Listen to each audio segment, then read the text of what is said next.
ঈদের খুশি মানে পরিবার পরিজন নিয়ে আনন্দ আর আড্ডা, কিন্তু যখন সবাই উৎসবে মগ্ন তখনও কারো কারো ছুটি নেই। হাসপাতালের জরুরি বিভাগ, ব্যস্ত সড়ক কিংবা ফায়ার স্টেশনের কন্ট্রোল রুমে বিরামহীনভাবে দায়িত্ব পালন করছেন সেবার অগ্রদূতরা।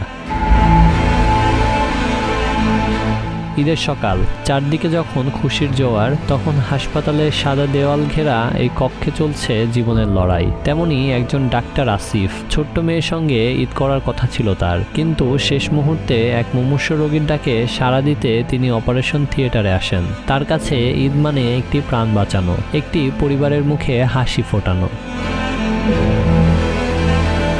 রাস্তার মোড়ে দাঁড়িয়ে ঘাম মুছছিলেন ট্রাফিক কনস্টেবল মনির। শহর ফাঁকা হলেও উৎসবের ভিড় সামলাতে তার চোখে ক্লান্তি নেই। পকেট থেকে মোবাইল বের করে বাড়িতে কথা বলার মতন ফুসরতটুকুও নেই তার। অন্যের ঘরে ফেরার পথ সুগম করতেই তার ঈদ কাটে ধুলোবালি আর ইঞ্জিনের তপ্ত গরমে।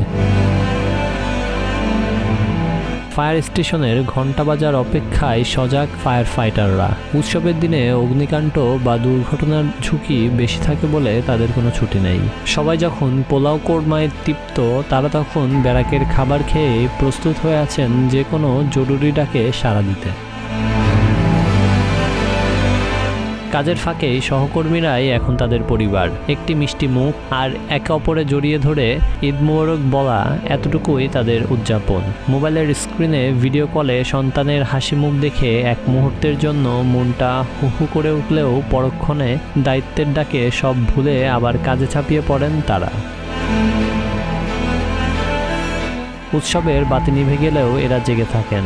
আমাদের নিরাপদ রাখতে যারা নিজেদের বিসর্জন দেন, তাদের এই ত্যাগই সচল করে রাখে সমাজকে। আমরা যখন ঈদ উদযাপন করি তখন এই মানুষগুলো আমাদের আড়াল থেকে নিরলস পরিশ্রম করে যাচ্ছেন। তাদের ত্যাগের বিনিময়েই আমাদের প্রতিটি ঈদ হয়ে ওঠে আনন্দময় ও নিরাপদ।